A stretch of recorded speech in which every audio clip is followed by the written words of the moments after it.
Pada video 3 tahun yang lalu kami menceritakan cara untuk menyembuhkan. Aku kebetulan waktu itu kena batu ginjal dengan sangat murah.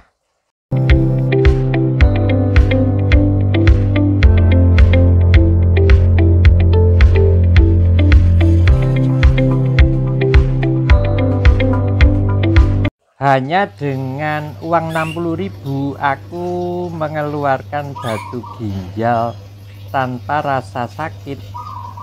Karena ternyata Kimia Farma telah mengemas tempuyung, kejibeling, dan daun mint. Ternyata habis satu botol ini selama 10 hari keluar batu ginjalku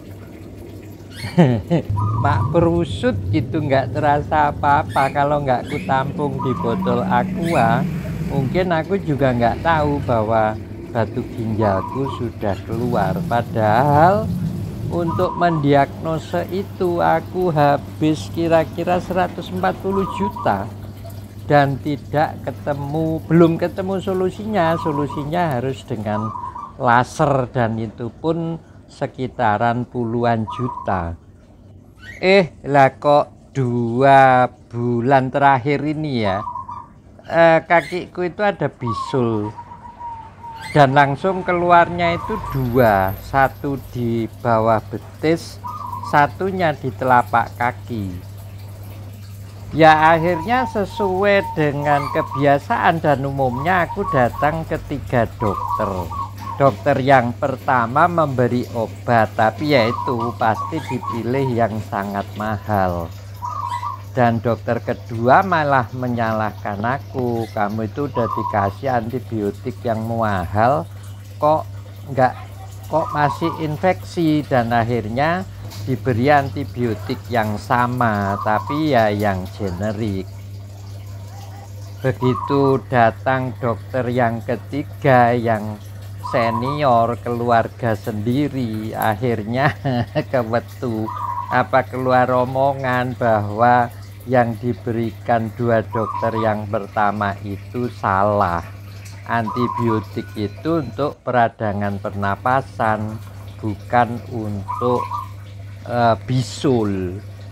Dan akhirnya mendapat obat ini yang sangat murah dan 10 hari kemudian lukaku sudah sembuh. Tapi ya itu namanya dokter, menyalahkan aku ngerokok. Malah itu mereka curiga kadar gulaku tinggi, dan memang setelah ku cek itu HbA1c ku 15, kadar gulaku 500 lebih. Ya wes, akhirnya karena aku itu tahu diabetes itu kira-kira udah 10 tahun yang lalu. Terus kemudian itu mencoba berbagai macam obat sampai dengan menyuntik insulin.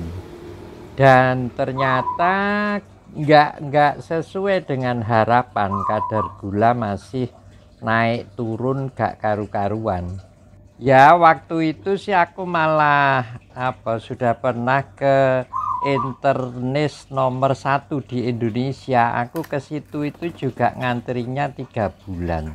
Tidak juga menemukan solusi yang pas untuk diabetesku. Sampai yang terakhir ini baru kutemukan istilahnya, tapi ya bahasa Inggris, intermittent fasting dan diet keto.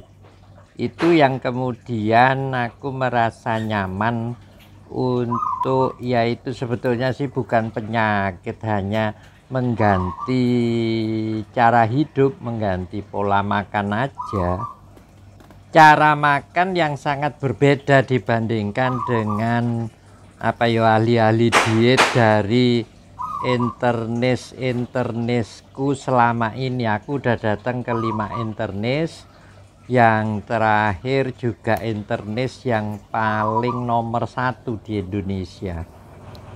Ya pokoknya intinya itulah, mengurangi karbohidrat. Jangan sampai makan nasi dikasih kecap, kasih kerupuk.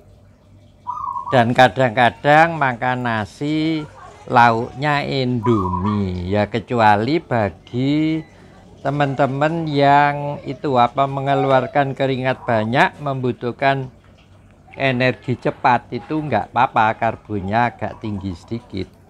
Ya itu akhirnya wong sebetulnya dari para leluhur kita itu sudah banyak loh ngomong unggas. Jadi nek kita pikir-pikir, unggas burung yang liar itu kan bangun pagi belum ngopi, belum ngerokok, belum sarapan, dia harus terbang, dan terbangnya itu ya dia sendiri nggak tahu akan mencari makan di mana. Dia kan nggak punya kantor, jadi nggak ada yang dituju. Pagi perut lapar, mencari makanan, itu ya ternyata buktinya kan burung itu dari sejak berapa tahun yang lalu, atau bahkan ya nggak tahu jutaan tahun yang lalu, sampai sekarang kan masih survive, masih hidup. Dan yang penting juga burung itu kan setelah matahari tenggelam dia kan tidur. Jadi itu kalau bangun-bangun nanti 12 jam kemudian baru mencari-cari makanan. Jadi kalau kita di istilahnya breakfast ya, jadi memutuskan puasa itu pada saat siang hari. Selama 12 jam lebih dia berpuasa. Dan kalau kita sekarang kan lain, sambil nonton TV nonton YouTube malam-malam sambil ngemil, ya itu yang mungkin gaya hidup yang perlu dirubah. Ngemilnya pun snack itu kan dari tepung-tepungan, segala sesuatu yang ditepung itu ya menjadi karbohidrat, tidak ada seratnya lagi. Kemudian untuk efek samping dari diabetes itu kan neuropati diabetes. Nah itu aku sekali lagi harus berdiskusi panjang dengan Mbah Damis yang ahlinya terapi serabut. Mudah-mudahan sih segera ketemu solusinya. Matur nuwun.